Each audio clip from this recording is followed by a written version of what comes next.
Assalamualaikum warahmatullahi wabarakatuh. Perkenalkan, nama saya Dinda Azahra, NIM 201FI03666.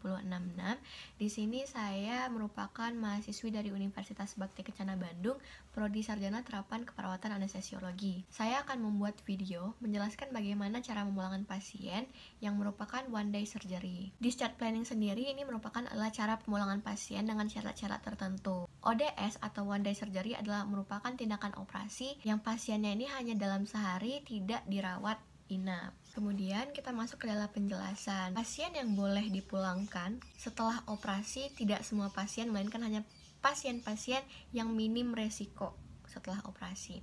Karena seperti yang kita ketahui, pasien pada saat operasi pasti menggunakan anestesi untuk menghilangkan rasa sakit. Nah, di sini pasien yang dapat pulang adalah pasien yang minim resiko atas itu. Nah, contoh pasiennya itu ya pasien dengan tindakan operasi kurang dari 1 jam atau sampai 1 jam, pokoknya tidak di atas dari 2 jam lebih. Nah, kemudian pasien-pasien dengan minim resiko, operasi-operasi kecil, dan memang pasien yang keadaannya bisa dapat dipulangkan langsung. Nah, tujuannya ini sendiri pun untuk memulangkan pasien dalam sehari operasi ini adalah untuk membuat keluarga tenang, untuk memberikan rasa aman dan nyaman kepada pasien, agar tidak perlu merasa khawatir. Karena kalau misalnya siapa tahu ada beberapa pasien yang memikirkan bahwasannya jika setelah operasi dia harus dirawat, berarti ada sesuatu resiko yang akan terjadi pada dirinya. Untuk pemulangan pasien, kita perlu memenuhi beberapa kriteria yang disebut dengan PADES score atau PADS. PADS sendiri merupakan singkatan dari Post Anesthetic Discharge Scoring System. Nah, di sini pasien ODS yang bisa langsung dipulangkan adalah pasien yang memiliki skor sama dengan 9 atau lebih. Namun syaratnya harus vital sign dengan nilai 2 tanpa ada nilai 0 di semua penilaian. Apa sih yang dinilai dari PADS ini? Itu ada beberapa, ada 6 parameter. Yang pertama, vital sign. Tekanan darah pasien ini harus stabil dari awal operasi hingga setelah operasi.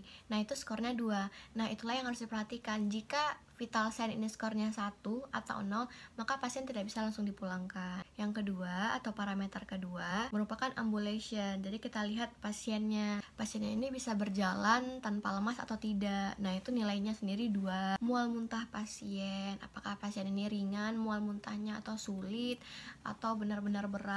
Penilaian nyeri, apakah ringan, sulit atau berat. Pendarahannya, apakah minim pendarahan atau malah pasien ini setelah operasi malah makin banyak pendarahannya. Terus yang terakhir, kita harus menilai bagaimana keadaan berkemih pasien, apakah normal, sulit, atau berat. Jadi itulah penilaian-penilaian pasien ODS dengan syarat nilainya harus sama dengan 9 atau lebih tanpa ada nilai 0, dan di vital sign harus bernilai 2. Nah, untuk discharge planning sendiri kepada pasien, kita harus menyampaikan ketika pasien pulang, kita harus tanya apakah administrasinya sudah berjalan sesuai atau sudah terlaksana atau pasien sudah melakukannya.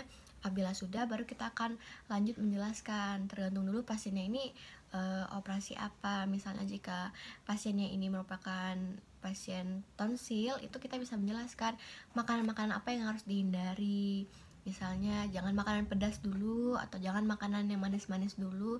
Jadi kita harus kasih selang beberapa waktu agar pasien itu boleh makan atau minum. Itu juga kita harus jelaskan tergantung keadaan pasien dan tergantung jenis operasinya. Nah, mungkin sekian dari saya. Cukup. Terima kasih. Assalamualaikum warahmatullahi wabarakatuh.